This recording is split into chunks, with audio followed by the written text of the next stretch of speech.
Bom dia, boa tarde, boa noite. Sejam muito bem-vindos a mais uma edição do Nosso Futuro em Comum, um podcast que olha para as notícias ambientais ao redor da Terra para nos ajudar a refletir sobre a pauta mais importante do nosso tempo. Hoje, como a realidade se impõe, nós vamos seguir repercutindo a seca na região norte do Brasil e vamos falar também do temporal que mexeu com o final de semana em São Paulo. Já no nosso giro internacional, vamos falar do furacão que passou por Acapulco, da tempestade Ciarán, que passou pela Europa, e para terminar, vamos começar a falar da COP28, que acontece no final do mês em Dubai. Eu sou a Marina Godward, pesquisadora de uma vida mais natural e mais conectada com a natureza, internacionalista de formação e mestranda em ciência da sustentabilidade. E comigo está aqui o Xande, meu parceiro, que acreditou na ideia desse podcast desde o primeiro momento e vai me acompanhar na análise das notícias dessa semana. Fala pessoal, seguimos firmes por aqui e procurando formas de contar com mais gente no nosso time, hein? Então bora começar? Bora!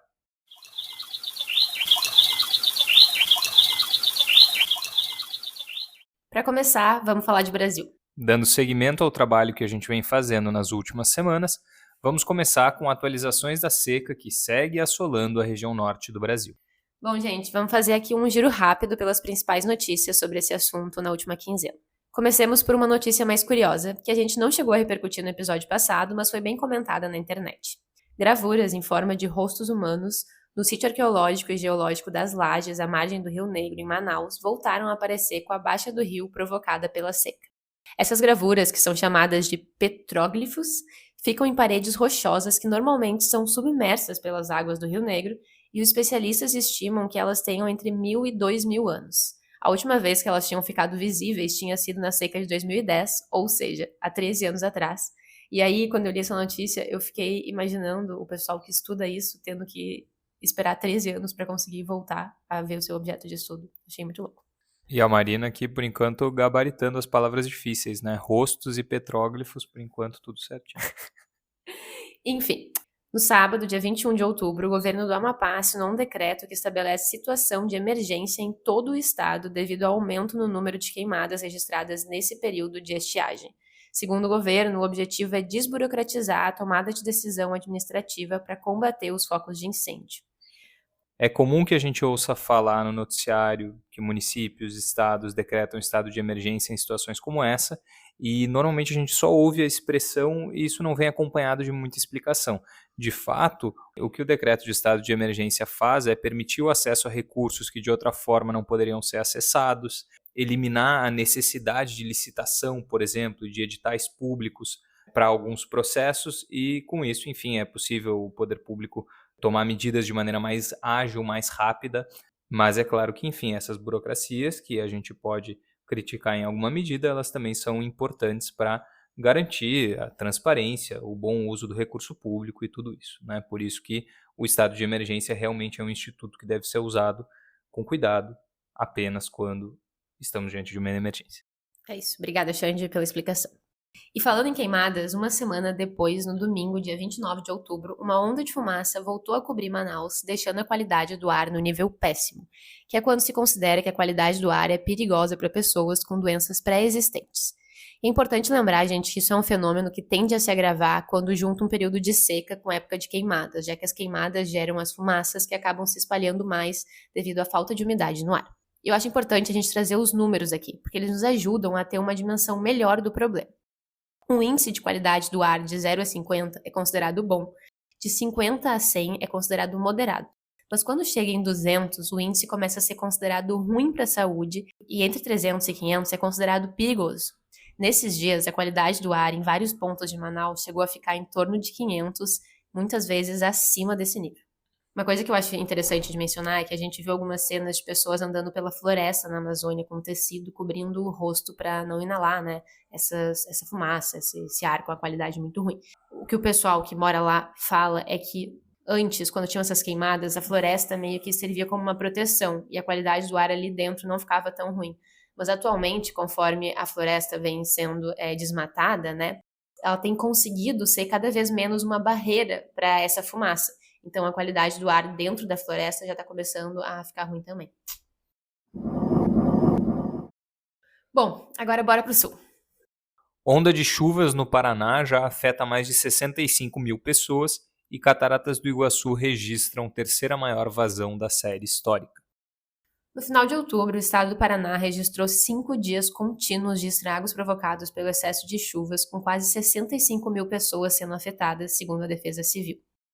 Pelo menos 70 municípios foram atingidos, com mais de 32 mil casas sendo afetadas e mais de 5 mil pessoas foram desalojadas. Com a cheia do Rio Iguaçu, as cataratas registraram uma vazão de 24,2 milhões de litros por segundo, que é a maior em 9 anos. A última cheia tinha sido em 2014, quando chegou a ser registrada uma vazão de 46,3 milhões de litros por segundo, gente. O que é quase inacreditável, porque as imagens de agora, que é praticamente metade da vazão, já são muito impressionantes. É água passando com muita força. Enfim, a cheia é tanta que a visitação das cataratas no lado argentino chegou a ser suspensa por alguns dias e algumas passarelas, tanto do lado brasileiro quanto do lado argentino, estão completamente interditadas devido à força da água que passa por elas. Com planos de neutralizar suas emissões de carbono até 2050, o governo do Rio Grande do Sul lança plano de enfrentamento às mudanças climáticas. O Rio Grande do Sul vem passando por anos de extremos climáticos. Nos últimos 3 anos foram 3 secas severas, sendo que a do verão de 2021-22 bateu vários recordes, trazendo grandes perdas econômicas para a região. E, como a gente vem acompanhando aqui no nosso Futuro em Comum, nesse ano o estado tem enfrentado uma onda de ciclones e temporais que causaram enchentes recordes e mais de 100 mortes já. Ou seja, tudo isso para dizer que um plano de enfrentamento às mudanças climáticas é evidentemente urgente para o estado. Mas então vamos ao ocorrido. Na segunda-feira, 23 de outubro, o governo Eduardo Leite lançou um plano de governança e conformidade climática, que é um conjunto de estratégias para o enfrentamento das mudanças climáticas, e assinou um contrato de R$ 1,5 milhão com o ICLEI, que é o Conselho Internacional para Iniciativas Ambientais Locais. Isso é uma tradução do inglês, tá, gente? A sigla é em inglês. Que é uma rede global voltada para o desenvolvimento urbano sustentável e vai assessorar o governo gaúcho em questões climáticas pelos próximos 18 meses. Essa parceria com o ICLEI se insere no Plano Estratégico do Proclima 2050, que tem como objetivo reduzir as emissões de carbono em 50% até 2030 e agir para neutralizar a totalidade das emissões até 2050. O que, sinceramente, já sendo crítica aqui, eu achei pouco. Na velocidade que os efeitos da crise climática estão acontecendo, 2050 é muito longe para ser um horizonte de ação de neutralização, né? Não é nem mitigação. Bom, gente, a gente está falando aqui que eu preciso explicar para vocês a diferença de neutralização e mitigação, para que a minha crítica faça sentido, então vamos lá. Mitigação são os esforços para reduzir a quantidade de gases de efeito estufa gerados, né, colocados na atmosfera. Enquanto a neutralização não necessariamente significa parar de emitir. Neutralização significa compensar ou neutralizar aquilo que a gente está emitindo. Por isso que eu digo que eu acho que é pouco. Bom, legal, vamos reduzir as emissões em 50% até 2030, né? Isso é a mitigação. Mas parar aí e contar só com a neutralização daí para frente, eu acho pouco, porque eu acho que a gente precisa continuar fazendo esforços para mitigar as emissões de gases de efeito estufa, mesmo depois desses 50%. Sendo bem sincera aqui, pessoal, a gente não conseguiu ler o plano completo, mas, pelo que a gente acompanhou, ele não trouxe muitas novidades. Isso porque a maioria das medidas que são citadas como ações de enfrentamento são coisas que já foram feitas ou já estão sendo feitas. E algumas dessas medidas, inclusive, são bem polêmicas, como o novo Código Estadual do Meio Ambiente e a criação do autolicenciamento ambiental, que, segundo os ambientalistas, representa um afrouxamento das regras de proteção ambiental do Pampa e da Mata Atlântica, que são os biomas que cobrem o estado do Rio Grande do Sul. Outras medidas citadas pelo governo são a participação na COP26 em Glasgow, na Escócia, e na COP27 em Sharm el-Sheikh, aparentemente é isto, no Egito. Piada, né? A gente sabe que só participar de uma COP não significa muita coisa. Também a adesão ao programa Race to Zero e Race to Resilience, a criação do Fórum Gaúcho de Mudanças Climáticas, o incentivo à criação de comissões municipais sobre mudanças climáticas, assim como a assinatura do Protocolo de Intenções para a Descarbonização das Cadeias Produtivas do Rio Grande do Sul e o Programa de Desenvolvimento da Cadeia de Hidrogênio Verde no Rio Grande do Sul, entre outras ações. Enfim, o que parece é que estão supervalorizando um plano que, na verdade, só agrupou mais uma vez tudo que já vem sendo feito e nem é muito.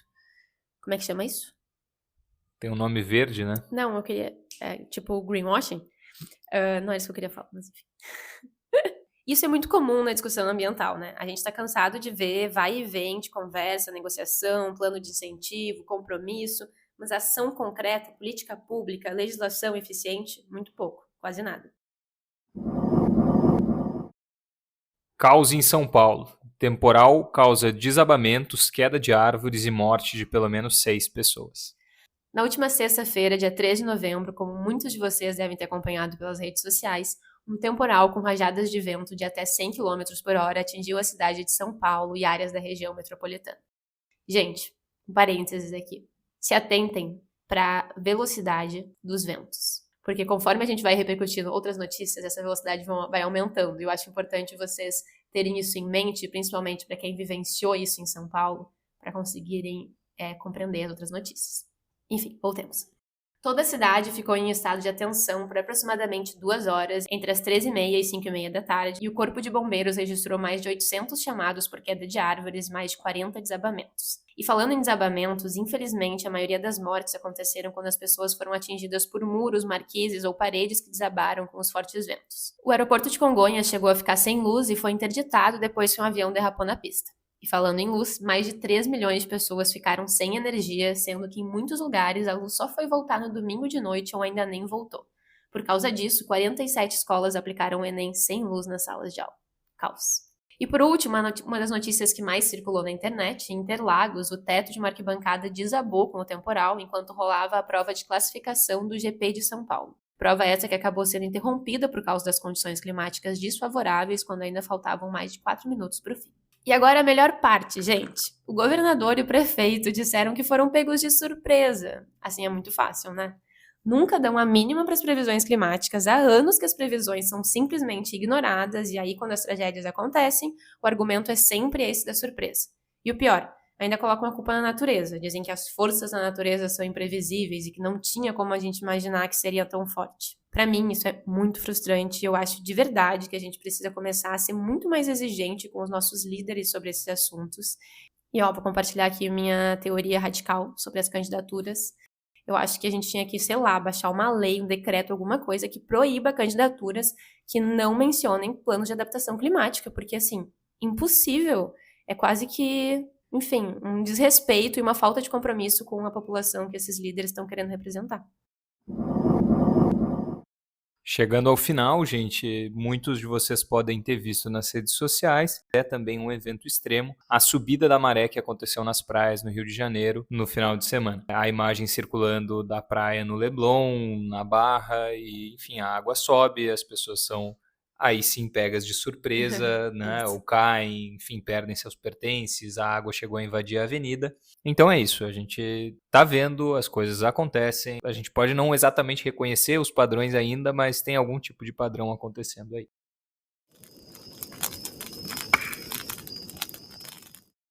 Bom, gente, para terminar essa parte do Brasil, a gente gostaria de abrir aqui um novo quadro, bem brevemente, que é um quadro para divulgar eventos relacionados à sustentabilidade que estão acontecendo pelo país. Não sei se sempre teremos eventos para divulgar, mas quando tiver, estaremos aqui divulgando. Hoje a gente gostaria de divulgar a Virada Sustentável de Porto Alegre, que vai acontecer do dia 8 ao 19 de novembro, com shows e ações socioambientais em pontos tradicionais da capital. E para quem quiser saber mais, é só acessar o site deles ou a página deles no Instagram. Sempre tem muitos eventos legais acontecendo pela cidade, para todas as idades, inclusive eventos infantis bem interessantes.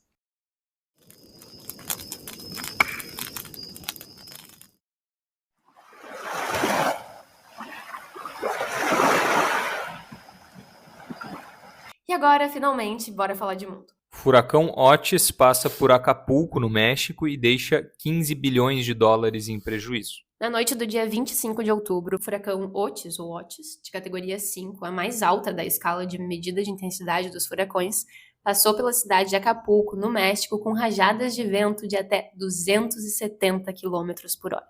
Eu fiquei pensando que é quase a velocidade de um trem-bala, né? Janelas foram destruídas, árvores inteiras tombaram e o serviço de comunicação e algumas estradas ficaram interditadas. Pelo menos 46 mortes e 58 desaparecimentos tinham sido registrados até sábado, dia 4 de novembro, e mais de 200 mil casas sofreram sérios danos e há dias já as pessoas estão sem eletricidade, com dificuldade para acessar água potável e comida.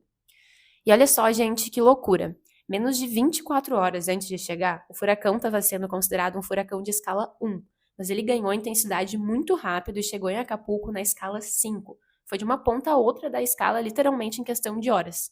Essa velocidade com que o furacão aumentou de intensidade acabou dando pouco tempo para as pessoas se prevenirem e evacuarem as suas casas, o que explica em parte o alto grau de perdas e destruição. Eu acho importante a gente se atentar a isso, porque é um exemplo de como esses eventos climáticos extremos, a partir de certa medida, são difíceis de prever. E talvez o melhor que a gente possa fazer é começar a se preparar considerando sempre o pior cenário. Por isso que eu sou crítica com os nossos governantes. Só para chamar atenção, vocês viram que a velocidade dos ventos do furacão foi de 270 km por hora, que é uma velocidade realmente impressionante. E os ventos em São Paulo, que já produziram bastante destruição, eram ventos quase lentos, parece, de 100 km por hora. É claro que eu estou brincando, né? 100 km por hora já é capaz de fazer bastante estrago. Imaginemos então os 270 km por hora. Incêndio no sul da Califórnia força 4.000 pessoas a deixarem suas casas. Sempre a Califórnia, né, pessoal? De repente vai sair um filme. Na última segunda-feira, dia 30 de outubro, um incêndio se espalhou por 400 hectares na cidade de Aguanga, no sul da Califórnia, o que fez com que 4.000 pessoas fossem ordenadas a deixar suas casas em precaução. Devido à condição de seca e à presença de ventos, ele foi considerado como avançando em velocidade intensa e, segundo a última atualização que eu consegui achar, que foi no sábado, dia 4, o fogo já tinha chegado a 2.500 acres, o que dá mais de 1.000 hectares, apesar de já ter sido quase 60% contido de acordo com as autoridades locais. E ainda não se sabe como o fogo começou. O que eu achei muito louco é que uma pessoa residente das áreas atingidas disse numa entrevista para a Fox de Los Angeles que as chamas chegaram perto da casa dele com mais de 4 metros de altura. E nossa, eu achei até difícil colocar em perspectiva, né? A única coisa que eu consegui pensar é numa onda de fogo da altura daquelas super fogueiras de São João, que deve ser muito assustador. Tempestade Ciaran atinge sul da Europa e deixa pelo menos 15 pessoas mortas. Bom, essa tempestade atingiu, ou pelo menos preocupou, vários países na Europa no dia 1º de novembro, então aqui a gente vai repercutir só os principais acontecimentos, tá? Que já é bastante coisa. Comecemos pela Espanha, onde os ventos fortes da tempestade fizeram com que um incêndio se espalhasse pela região de Valência, levando as autoridades locais a evacuarem mais de 800 pessoas de suas casas. Na Itália, a tempestade chegou durante a madrugada, causando fortes chuvas e alagamentos, principalmente na região da Toscana, onde infelizmente 5 pessoas morreram e foi declarado estado de emergência. Na Croácia e na Eslovênia, fortes chuvas e rajadas de vento de até 110 km por hora, muito parecido com São Paulo, também foram registradas. E na França, o Serviço de Meteorologia colocou parte do país em alerta, pedindo para que as pessoas ficassem em casa, porque a expectativa era de que a tempestade passaria durante a noite, trazendo fortes chuvas e ventos de até 170 km por hora. E não é que eles estavam certos? A tempestade passou por lá também, atingindo principalmente a costa atlântica, com ventos de até 180 km por hora, chuvas violentas e ondas enormes. Mais uma vez, árvores foram arrancadas do solo, janelas estouraram e mais de 1,2 milhão de pessoas ficaram sem energia elétrica. Muito parecido com São Paulo, né, gente? E olha só, falando em árvores arrancadas do solo, minha amiga Vivi Noda postou isso no Insta dela na sexta, no dia do temporal em São Paulo, e eu acho legal a gente trazer aqui também. Árvores e temporal são um perigo, gente, porque é muito comum que galhos ou até mesmo árvores inteiras sejam arrancadas pelas rajadas de vento. E pelo que eu tô lendo aqui, na Europa, pelo menos 5 pessoas morreram atingidas por árvores ou galhos que caíram com a tempestade, enquanto as pessoas estavam só caminhando na rua. Bom, e para finalizar, ainda no dia 1º, os cientistas do Reino Unido classificaram a tempestade como um ciclone-bomba, que são essas tempestades incomuns nas quais uma intensidade explosiva gera ventos muito fortes. Muito parecido com o que a gente viu mais no começo do inverno no sul do Brasil, né, gente? E diz ali que ciclones-bombas são tempestades incomuns, mas tá ficando cada vez mais comum. Fumaça tóxica na Índia. Nova Delhi é a cidade mais poluída do mundo. Na última sexta-feira, dia 3, uma camada grossa de fumaça tóxica branca cobriu a capital da Índia, Nova Delhi, o que fez com que a cidade voltasse para o topo da lista Real Time de cidades mais poluídas do mundo, que é uma lista compilada por um grupo suíço chamado IQAir.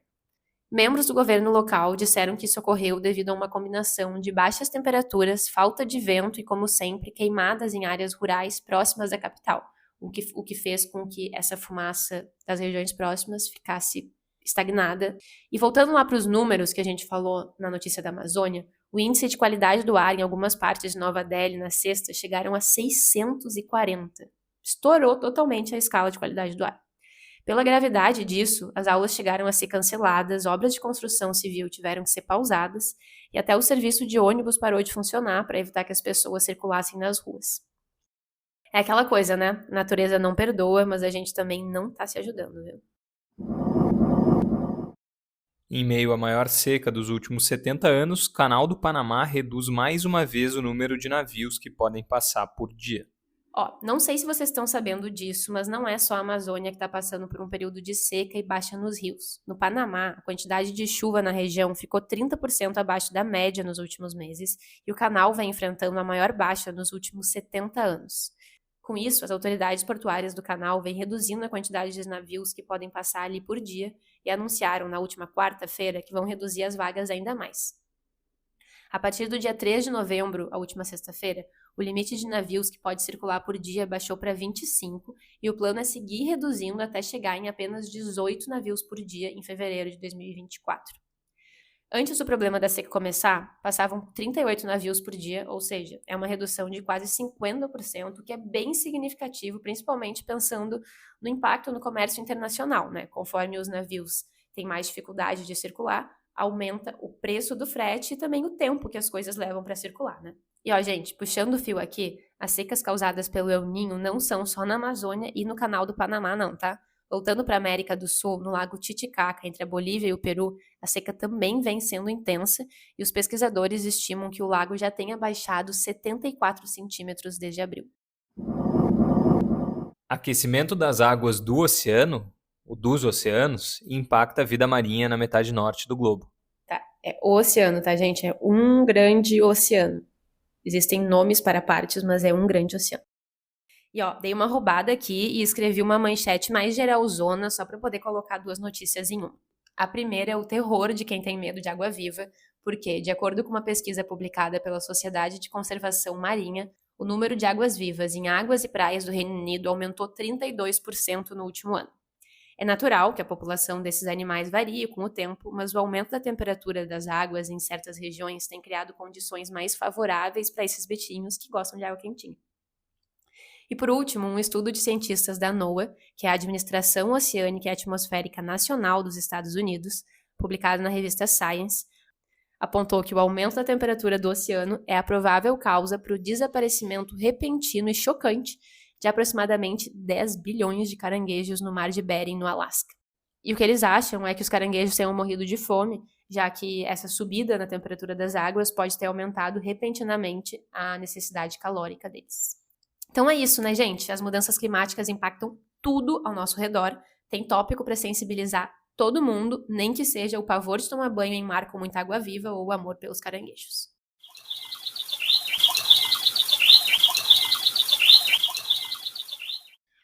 Agora passemos para a COP, que só vai acontecer no final do mês, entre o dia 28 de novembro e 12 de dezembro, e a gente ainda vai falar mais dela e explicar melhor o que é esse evento, mas eu achei que seria interessante a gente já começar a passar por algumas manchetes sobre os movimentos pré-COP que já estão acontecendo. Então, vai que é tua, Xande.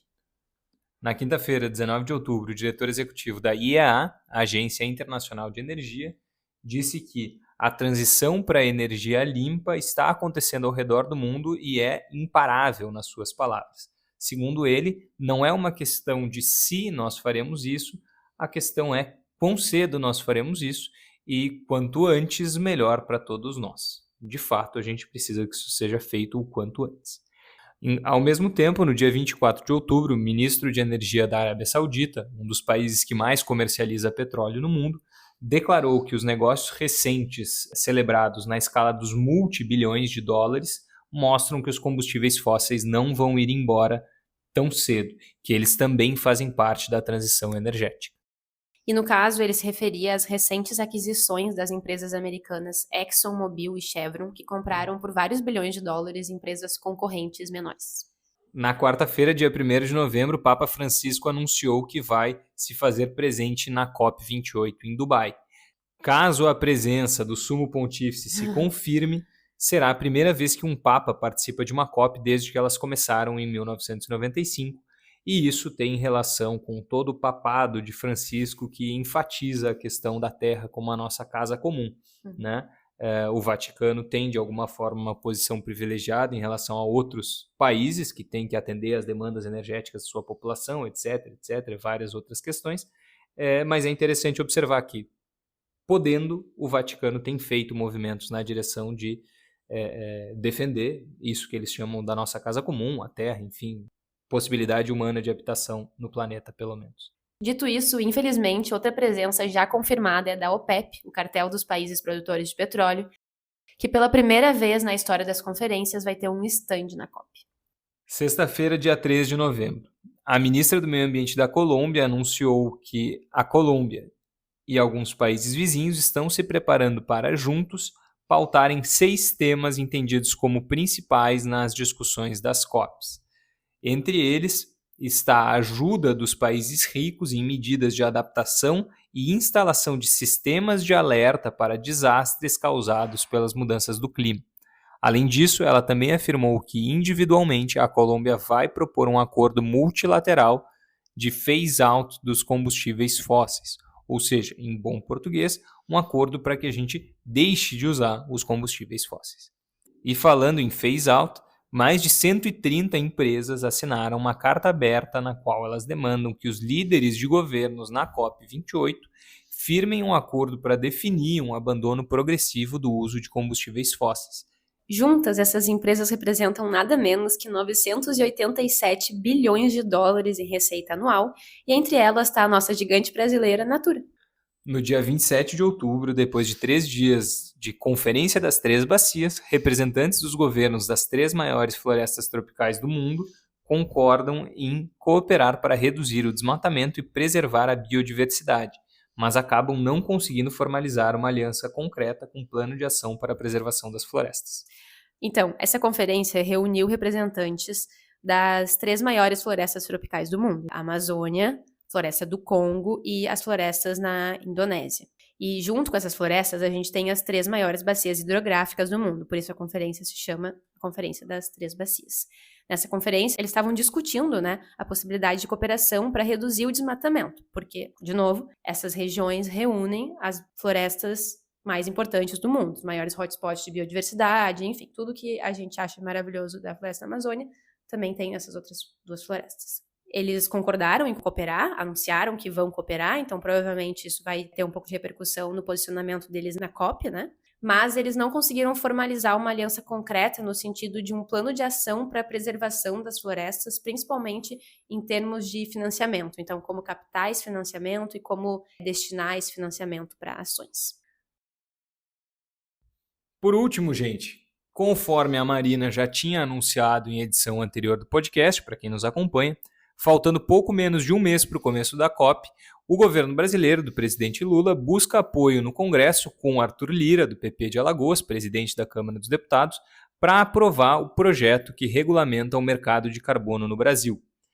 Como a Marina falou anteriormente, uma das metas do governo é apresentar o mercado de carbono já regulado no Brasil na COP28 em Dubai.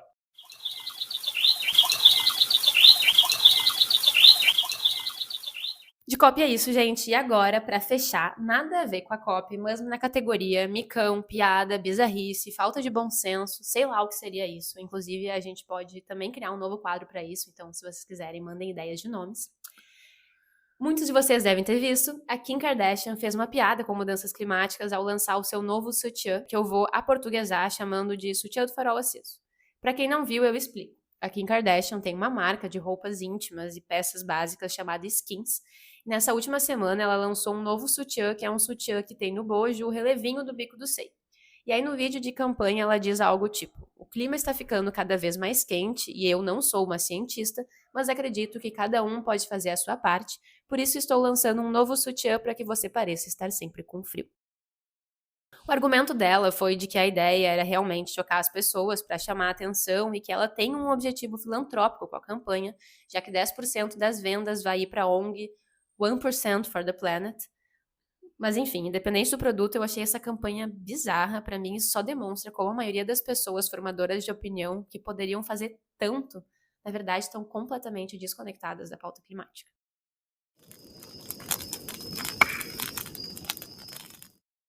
Ecoansiolítico.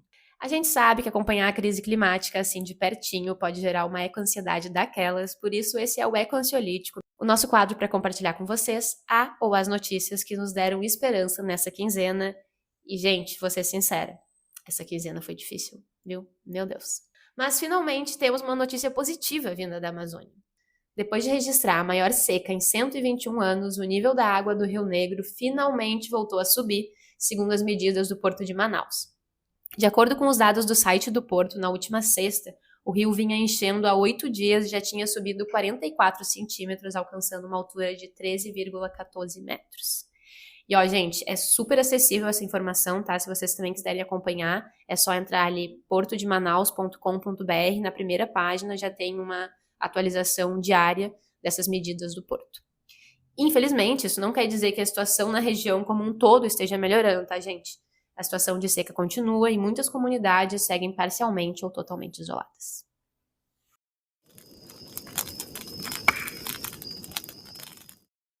E é isso aí, muito obrigada a todos que nos ouviram até aqui nesse episódio um pouquinho mais longuinho nessa quinzena.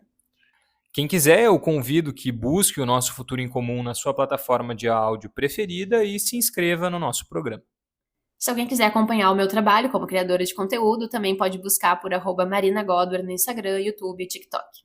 E vamos seguir acompanhando o que acontece no nosso mundo, porque o que acontece na Terra é o que acontece com a gente. Um beijo e até a próxima!